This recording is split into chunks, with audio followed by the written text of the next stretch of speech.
મિત્રો લોકો જ્યારે ભેગા થાય છે ને ત્યારે ઘણીવાર તેમનો એક પ્રશ્ન છે તે ખૂબ જ વધારે સામાન્ય હોય છે કે યાર ગમે તેટલું કરીએ ને શરીરમાં થાક લાગેલો રહે છે સતત અને થાક ઉતરતો જ નથી। પૂરતો ખોરાક લઈએ છીએ, પૂરતી ઊંઘ લઈએ છીએ, છતાં પણ થોડું કામ કર્યું નથી કે તરત જ શરીરમાં થાક લાગવા લાગે છે, એકદમ શ્વાસ ચડી જાય છે અને ઘણીવાર તો એવું બને છે કે એકદમ શરીરના ધબકારા છે તે શરીરમાં વધી ગયા હોય। તેની સાથે સાથે એવું પણ બને છે કે ઘણીવાર તો ચક્કર પણ આવવા લાગે છે। તેની સાથે જો ઘણીવાર બેઠા હોઈએ અને ઊભા થઈએ તો આંખ આડા અંધારા પણ આવી જાય છે।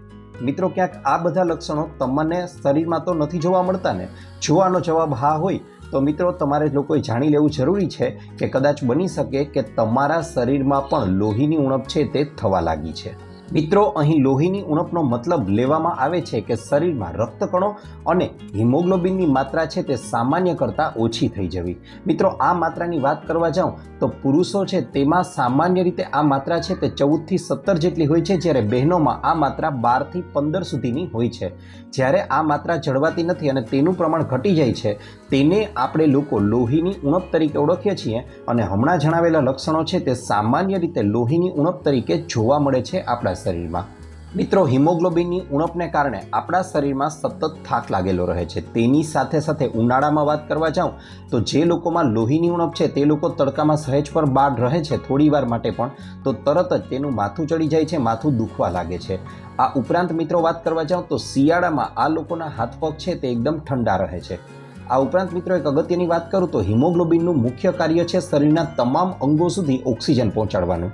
હવે હિમોગ્લોબિન પૂરતી માત્રામાં શરીરમાં નહીં હોય એટલે ઓક્સિજન શરીરના તમામ અંગો સુધી પૂરતી માત્રામાં પહોંચી શકશે નહીં અને તેના પરિણામ સ્વરૂપે તમામ અંગો છે તે પોતાનું કાર્ય પણ યોગ્ય રીતે કરી શકતા નથી।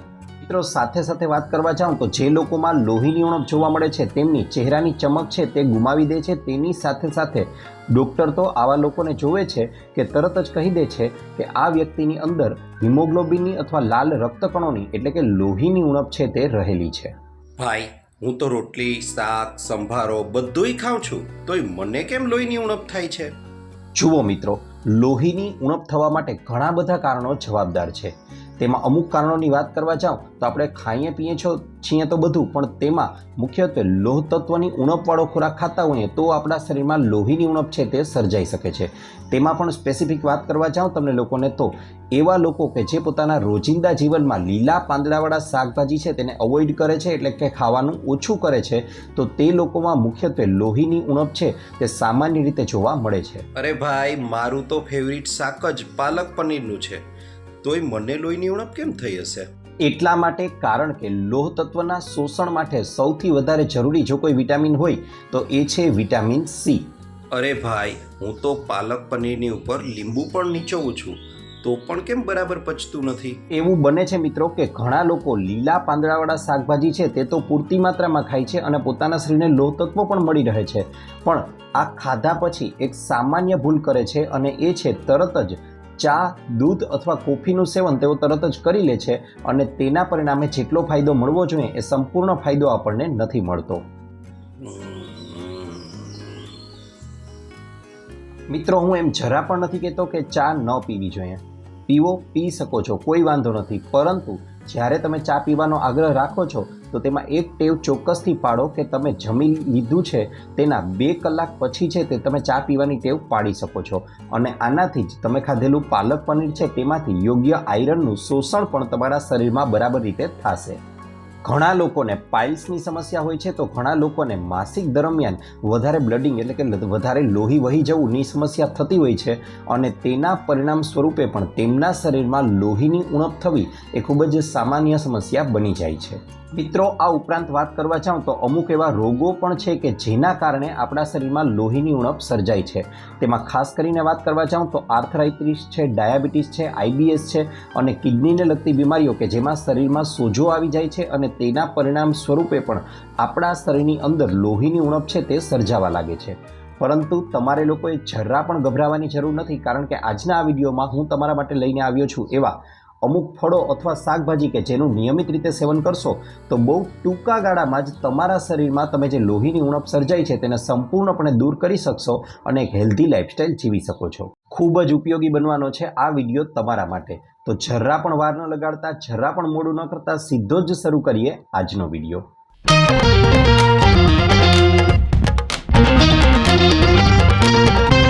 નમસ્કાર મિત્રો, સ્વાગત છે તમારું અનુપ મહેતા ચેનલ પર. મિત્રો, લોહીની ઉણપને ખૂબ જ સરળતાથી અને ઝડપથી કોઈ ફળ છે તેને દૂર કરતું હોય તો તે છે નંબર 4 ઉપર જેને સ્થાન આપ્યું છે એનું નામ છે કેરી. અને કેરીની તો અત્યારે સિઝન પણ ચાલી રહી છે. શા માટે ન હોય? કારણ કે કેરી છે તેમાં સારી એવી માત્રામાં, ભરપૂર માત્રામાં વિટામિન સી અને ફોલિક એસિડ રહેલું છે. આ ઉપરાંત વાત કરવા જાઉં મિત્રો તો તેમાં વિટામિન બી કોમ્પ્લેક્સ અને પોટેશિયમ પણ ખૂબ સારી માત્રામાં રહેલું હોવાને કારણે તે આપણા પેટના સ્વાસ્થ્ય માટે પણ ખૂબ જ સારું માનવામાં આવેલું છે. આ ઉપરાંત વાત કરવા જાઉં તો કેરી છે તેના વિશે આયુર્વેદમાં એવું કહેવામાં આવેલું છે કે સંપૂર્ણપણે કુદરતી રીતે પાકેલી કેરી છે તેનું સેવન કરવામાં આવે તો એક કેરી ખાવાથી જ આપણા શરીરમાં રહેલી જે સપ્તધાતુઓ છે તે દરેકમાં વધારો કરવાનું કાર્ય કેરી ખૂબ જ સારી રીતે કરે છે. અરે ભાઈ, હું તો જ્યારે પણ કેરી ખાઉં ને ત્યારે બીજા દિવસે ચહેરા પર ખીલ નીકળી આવે છે. શું કરવું? હા, સાચી વાત છે. કેરી છે તે શરીરમાં ચોક્કસથી ગરમી ઉત્પન્ન કરે છે, પરંતુ હમણાં હું જણાવીશ એ 3 બાબતોનું જો ધ્યાન રાખવામાં આવે તો કેરી છે તેનું નુકસાનને બદલે માત્ર ને માત્ર ફાયદાઓ જ થશે. કઈ બાબત જણાવી દઉં. નંબર 1 વાત કરવા જાઉં મિત્રો તો કેરી જ્યારે તમે લોકો ખાઓ છો ત્યારે ભાવે છે એવું કરી અને જરૂરી માત્રા કરતાં વધારે માત્રામાં કેરી ખાશો તો તેનાથી તમારું શરીર, તમારું પેટ છે તે બગડવાની પૂરી શક્યતાઓ રહેલી છે. સાથે સાથે વાત કરવા જાઓ મિત્રો તો નંબર 2 ઉપર જે વસ્તુ રહેલી છે તે જણાવી દઉં તો તમે જ્યારે કેરી બજારમાંથી લઈને આવો છો ત્યારે એક વસ્તુ ચોક્કસથી ધ્યાન રાખવી જોઈએ કે એ કેરીને ખાતા પહેલાં 1 થી 2 કલાક સુધી પાણીમાં પલાળી દેવી જોઈએ કે જેથી તેમાં રહેલી ગરમી છે તે બહાર નીકળી જાય. અને ત્રીજી બાબત, તમે ગમે તેટલી કેરીઓ ખાઓ છો ત્યારે એક વસ્તુનું ચોક્કસથી મિત્રો ધ્યાન રાખજો કે કેરી ખાધા પછી હંમેશા કાચી લસ્સી છે તે પીવાનો આગ્રહ રાખવો જોઈએ. પંજાબમાં આ વસ્તુ વધારે પ્રચલિત છે. શું કરવાનું છે? થોડી માત્રામાં દૂધ લઈ અને બાકીનો આખો ગ્લાસ પાણીથી ભરી દેવાનો છે અને આને કેરી ખાધા પછી પી શકો છો. તેનાથી કેરી છે તે પાચનમાં ગડબડ ઉત્પન્ન નહીં કરે અને તમારું પાચન છે તે ખૂબ જ સરળતાથી થઈ જશે. હું પોતે પણ ઘણીવાર એવું કરું છું કે કેરી ખૂબ જ સ્વાદિષ્ટ હોવાને કારણે એક ટાઈમનું ભોજન છે તેના બદલામાં 2 કે 3 કેરી પણ એકી સાથે ખાઈ લઉં છું. મિત્રો, મોટા ભાગના ફળો છે તેને ભૂખ્યા પેટે ખાવા જોઈએ, પરંતુ કેરી એક માત્ર એવું ફળ છે કે તેને તમે લોકો જમીને પછી પણ ખાઈ શકો છો. તો આ સિઝન કેરીની છે. કેરીને ભરપૂર ખાવો અને લોહીની કમી છે તેને જડમૂળમાંથી દૂર કરી શકો છો. ડાયાબિટીસવાળા લોકો છે તે પણ કેરીને નિયંત્રિત માત્રામાં ખાઈ શકે છે કારણ કે તેમાં ભરપૂર માત્રામાં વિટામિન સી છે, એન્ટીઓક્સિડન્ટ છે અને ફાઇબર રહેલા છે કે જે લોહીમાં સુગરની માત્રા છે તેને નિયંત્રિત જાળવી રાખે છે. આ ઉપરાંત મિત્રો વાત કરવા જાઉં તો કેરી છે એ બધાએ ખાવી જોઈએ કારણ કે કેરી છે એ તો કુદરતે આપેલું એક વરદાન જ છે. ભાઈ, કેરી છે ને એ તો ખાલી 2 મહિના આવે. હા, લોહીની ઉણપ દૂર થતી હશે, પણ એવી કોઈ વસ્તુ બતાવ ને કે જે 12 મહિના મળી પણ રહે અને લોહીની ઉણપને દૂર પણ કરે. હા, સાચી વાત છે. મિત્રો, વાત કરીએ આગળની વસ્તુની કે જે તમને લોકોને 12 માસ મળી રહેશે તો નંબર 3 ઉપર જે વસ્તુને સ્થાન આપવામાં આવ્યું છે તેનું નામ છે કિસમિસ. જી હા મિત્રો, કિસમિસ કે જેને દ્રાક્ષને સૂકવી અને બનાવવામાં આવે છે. હવે મિત્રો, આ સૂકવવાની પ્રક્રિયા જ એવી છે કે જેના કારણે દ્રાક્ષ કરતાં પણ કિસમિસને વધારે તે શક્તિશાળી બનાવી દે છે. આ ઉપરાંત વાત કરવા જાઉં તો કિસમિસ છે તેની અંદર આયરન એટલે કે લોહ તત્વ છે તે ભરપૂર માત્રામાં રહેલું હોય છે. અને મિત્રો, થોડા દિવસ જ નિયમિત રીતે કિસમિસ ખાશો તો ગમે તેવી લોહીની ઉણપ હશે તે જડમૂળમાંથી દૂર થઈ જશે. મિત્રો, કિસમિસનો પૂરેપૂરો લાભ લેવા માટે તેને ક્યારેય પણ સૂકા સ્વરૂપમાં ન ખાવી જોઈએ. તો આ માટે શું કરવાનું છે? કિસમિસને ખાવાની 3 મુખ્ય રીતો છે. 3 રીતો અહીં હું તમને જણાવવાનો છું. સૌથી પહેલી રીત જણાવું તો એકાદ મુઠ્ઠી જેટલી કિસમિસ લઈ અને તેને જરૂર પ્રમાણેનું પાણી લઈ અને તેમાં પલાળી દો અને લગભગ 6 થી 7 કલાક પલળેલી રહેવા દો. હવે આ કિસમિસને ખાઈ જાઓ અને તે પાણીને આપણે પી જવાનું છે. અને જ્યારે એવું શરીરમાં લાગે કે કિસમિસ છે તે વધારે માત્રામાં લેવાઈ ગઈ છે તો તે નક્કી કઈ રીતે થશે કે યોગ્ય રીતે તેનું પાચન થયું છે કે નહીં? તો તેના માટે જો તમે ખાઈ લો છો તેના થોડા કલાકો પછી તમારું યુરિન છે, તમારો પેશાબ છે તે પીળો આવે છે તો એનો મતલબ તમારું શરીર છે તે પૂરતી માત્રામાં કિસમિસને પચાવી શક્યું નથી. ત્યારે તમે 1 મુઠ્ઠી કિસમિસ ન લેતા તેની માત્રા છે તે ઓછી પણ કરી શકો છો. નંબર 2ની વાત કરવા જાઉં, બીજી રીતમાં કઈ રીતે કિસમિસ ખાવાની છે તો 1 ગ્લાસ દૂધ લઈ અને તેમાં થોડા દાણા કિસમિસના ઉમેરી દૂધને ગરમ કરી અને આ દૂધને પી જવાનું છે અને કિસમિસને ચાવીને ખાઈ જવાની છે. આ જ રીતે નંબર 3 ઉપર જે વસ્તુને વાત કરવાનો છું તેમાં 1 વાટકી જેટલું દહીં લઈ અને તેમાં તમારી જરૂરિયાત મુજબના કિસમિસના દાણા ઉમેરી અને તેને લગભગ 2 થી 3 કલાક રહેવા દો. ત્યારબાદ આ દહીંને ખાઈ જાઓ અને સાથે કિસમિસને પણ ખાઈ જાઓ. અહીં દહીં છે તે પ્રોબાયોટિક અને પ્રીબાયોટિક બેક્ટેરિયા તેમાં સારી માત્રામાં આવી ગયા હશે અને તેના પરિણામ સ્વરૂપે તેમાં વિટામિન બી કોમ્પ્લેક્સની માત્રા પણ વધી જશે અને કિસમિસના લાભ પણ તમે મેળવી શકો છો. કિસમિસ કઈ ખાવી જોઈએ? કાળી ખાવી જોઈએ કે પીળી ખાવી જોઈએ? બંને કિસમિસ છે તે આમ કહેવા જાઉં તો સારી જ છે. હા, કાળી કિસમિસ છે તેમાં એન્ટીઓક્સિડન્ટની માત્રા થોડી વધારે હોય છે, પરંતુ બંને કિસમિસ છે તે ખરેખર તો લોહીની માત્રા, લોહીની ટકાવારી છે તેને વધારવાનું કાર્ય ખૂબ સારી રીતે કરે છે અને ગમે તેનું સેવન તમે કરી શકો છો. કહેવાનો અર્થ માત્ર એટલો જ છે કે કિસમિસનું જો નિયમિત સેવન કરશો તો ગમે તેવી લોહીની ઉણપ હશે તે દૂર થઈ જશે અને લોહીની ટકાવારી છે તે સારી એવી માત્રામાં વધી જશે. મિત્રો, હવે નંબર 2 ઉપર જે વસ્તુને સ્થાન આપવામાં આવ્યું છે તે વસ્તુ એવી છે કે જેના સામે બીજી વસ્તુઓ જ નહીં પરંતુ મોંઘામાં મોંઘી વસ્તુઓ કે જે લોહી વધારવાનું કામ કરે છે તે પણ આની સામે ફેલ પડી જાય છે. શા માટે અને સાચું સમજ્યા છો તમે લોકો એ પણ જણાવી દઉં. તેનું નામ છે બીટ. જી હા મિત્રો, શા માટે બીટ તો એ તમને જણાવી દઉં. તો બીટ છે એમાં એક જબરજસ્ત તત્વ રહેલું છે કે જેના કારણે તેને શ્રેષ્ઠ બનાવી દે છે. મિત્રો, બીટની અંદર નાઇટ્રેટ રહેલું છે. હવે આ બીટને તમે જ્યારે ખાઓ છો ચાવીને ત્યારે તેનું રૂપાંતર નાઇટ્રિક ઓક્સાઇડમાં થઈ જાય છે અને એના પરિણામ સ્વરૂપે આ નાઇટ્રિક ઓક્સાઇડ છે તેનું મુખ્ય કાર્ય શરીરની અંદર જઈ અને નસોને ખોલવાનું છે. હવે નસો ખુલી જશે એટલે તેના પરિણામ સ્વરૂપે બનશે એવું કે શરીરની નસોની અંદર લોહીનો પ્રવાહ છે તે સરળતાથી અને વધારે માત્રામાં વહેવા લાગશે અને તેના પરિણામ સ્વરૂપે જ શરીરના તમામ અંગો સુધી લોહી છે તે ભરપૂર માત્રામાં પહોંચશે અને લોહી મારફતે ઓક્સિજન પણ ભરપૂર માત્રામાં પહોંચવાથી તમામ અંગો છે તે સારી રીતે કાર્ય કરશે અને લાંબો સમય સુધી તમને થાકનો અહેસાસ પણ નહીં થવા દે.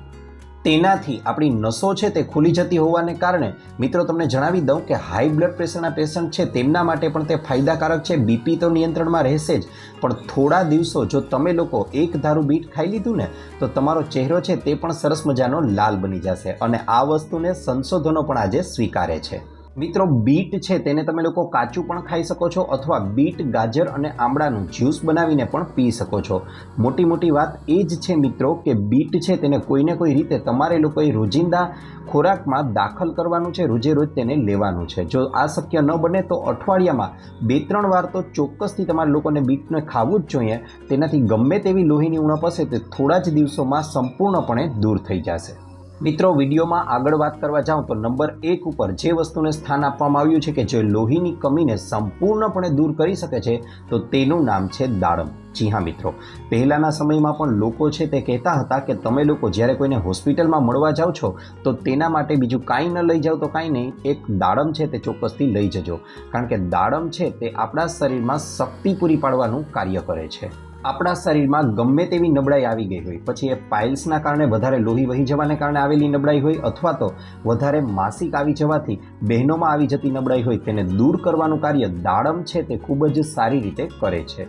અરે ભાઈ, દાડમ કહી તો દીધું, પણ તને ખબર છે ને દાડમના દાણા ફોલવામાં કેટલી વાર લાગે છે? હા, સાચી વાત છે, પરંતુ તમે લોકો દાડમના ફાયદાઓ વિશે જાણશો ને ત્યારે તમને લોકોને દાડમને ફોલવાનું કાર્ય છે તે ખૂબ જ સરળ લાગશે. કારણ કે કિડનીમાં પથરીની સમસ્યા હોય, આ ઉપરાંત વાત કરવા જાઉં તો પેટનું સ્વાસ્થ્ય હોય કે પછી ત્વચાને લગતી સમસ્યાઓ હોય, તમામને દૂર કરવાનું કાર્ય દાડમ ખૂબ સારી રીતે કરે છે. કારણ કે દાડમમાં ભરપૂર માત્રામાં લોહ તત્વ છે, વિટામિન સી છે, ફોલેટ છે, એન્ટીઓક્સિડન્ટ છે અને તેની સાથે સાથે લોહીની ઉણપને દૂર કરવાના તમામ ગુણો રહેલા છે. આ ઉપરાંત મિત્રો વાત કરવા જાઉં તો દાડમ છે એ એક એવું ફળ છે, એવું ફ્રૂટ છે કે જેને ખાવાથી, જેને ચાવીને ખાશો તો તેનાથી મોટામાં મોટો ફાયદો એ છે કે તે શરીરના તમામ અંગો સુધી ઓક્સિજનને, તમામ સ્નાયુઓ સુધી ઓક્સિજનને ખૂબ જ સરળતાથી પહોંચાડે છે અને તેનાથી તમારું શરીર છે તે લાંબો સમય સુધી થાક છે તેને અનુભવતું નથી અને લોહીની કમીને પણ દૂર કરવાનું કાર્ય કરે છે. પરંતુ મિત્રો, એક નિયમ છે તે જાણી લેવો જરૂરી છે કે તમે દાડમ ખાશો તો જ તમને દાડમનો ફાયદો મળશે. હા, તમે દાડમનું જ્યુસ બનાવીને પીવો છો તો તેમાંથી વિટામિન સી છે, ફાઇબર છે અને અમુક મોટા ભાગના મહત્ત્વના તત્વો છે તે સંપૂર્ણપણે દૂર થઈ જાય છે. માટે તેનું જ્યુસ પીવાનો આગ્રહ ન રાખવો જોઈએ. શક્ય હોય તો દાડમના દાણાને ચાવીને ખાશો તો તેમનો તમને ભરપૂર ફાયદો થશે. મિત્રો, આશા રાખું છું આપને અમારો વિડીયો ગમ્યો હશે. વિડીયો ગમ્યો હોય તો લાઇક કરજો, ચેનલને સબસ્ક્રાઈબ કરજો. આપનો ખૂબ ખૂબ આભાર.